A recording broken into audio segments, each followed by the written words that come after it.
A Ordem dos Templários foi fundada em 1118 após a Primeira Cruzada, pelo fidalgo francês Hugo de Payens, com apoio de mais 8 cavaleiros. Entre esses cavaleiros, estava o rei Balduíno II de Jerusalém, que acolheu em seu castelo o primeiro grupo da Ordem. Por conta disso, ficaram conhecidos como os Pobres Cavaleiros de Cristo e do Templo de Salomão, ou a Ordem do Templo. As suas vestimentas eram formadas por uma manta branca, com o símbolo de uma cruz vermelha. Os cavaleiros tinham como objetivo proteger os peregrinos que viajavam até Jerusalém, principalmente na região de Jafá, que poderiam ser vítimas de ladrões. Já na Terra Santa, eles tinham o objetivo de proteger os peregrinos dos ataques dos muçulmanos. Quem participava da ordem tinha algumas obrigações, chamadas de missão, sendo voto de pobreza, obediência, castidade e devoção a Cristo. Hugo de Payens e mais 5 fundadores viajaram até Roma em 1127, com a finalidade de solicitar que Papa Honório II reconheça oficialmente a ordem. Durante esta visita, eles não só conseguiram o reconhecimento do Papa como no 13 de janeiro de 1128, durante o Concílio de Troyes, também conseguiram o apoio de Bernardo de Claraval, fundador da Abadia de Claraval, na Diocese de Langres. Foi questão de tempo para a Ordem do Templo crescer e se tornar um dos exércitos mais temidos durante as cruzadas.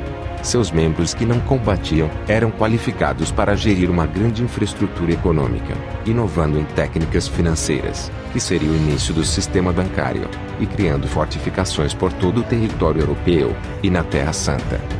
Com isso a ordem foi acumulando bens, terras e ficando cada vez mais rica. Eles recebiam diversas doações de terras pelos países da Europa, inclusive do rei Afonso I de Aragão, que deixou todos os seus bens como herança a eles por não possuir filho homem. Fora as doações, os templários também receberam diversos benefícios da Igreja Católica, concedidos através do Papa. Alguns deles foram o reconhecimento oficial como uma ordem e a proteção da Igreja. Incentivo aos cristãos a fazerem doações para a ordem. Autonomia dos templários junto à Igreja. A ordem poderia usufruir completamente dos impostos coletados. E a isenção do pagamento do dízimo referente à defesa da Terra Santa. Os templários também utilizavam as terras que recebiam de doações para plantar cevada, trigo e criar animais. Com isso eles vendiam o que produziam, girando a economia da ordem e mantendo os cavaleiros.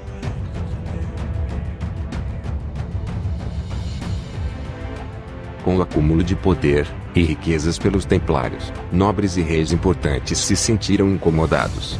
Um deles foi o rei da França, Felipe IV, que devia dinheiro à Ordem do Templo. Sem conseguir pagar, Felipe IV resolveu enfrentá-la. Ele iniciou uma perseguição aos templários, com ordens de prisão e confiscando seus bens.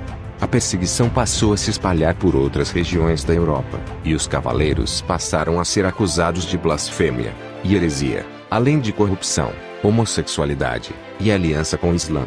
Foram cerca de 138 cavaleiros interrogados em Paris, entre 19 de outubro e 24 de novembro de 1307. Neste mesmo ano, em 27 de outubro de 1307, uma carta de Felipe IV ao Papa Clemente V deixa a entender que as confissões eram retiradas dos cavaleiros por meio dos interrogatórios. Com a pressão do rei francês, o Papa Clemente V determinou que a ordem fosse dissolvida em 1312. Antes disso, diversos cavaleiros foram torturados e mortos em fogueiras em praça pública, principalmente na França. Em 1314 o último mestre do templo, Jacques de Molay, foi condenado à fogueira, marcando o fim oficial dos templários.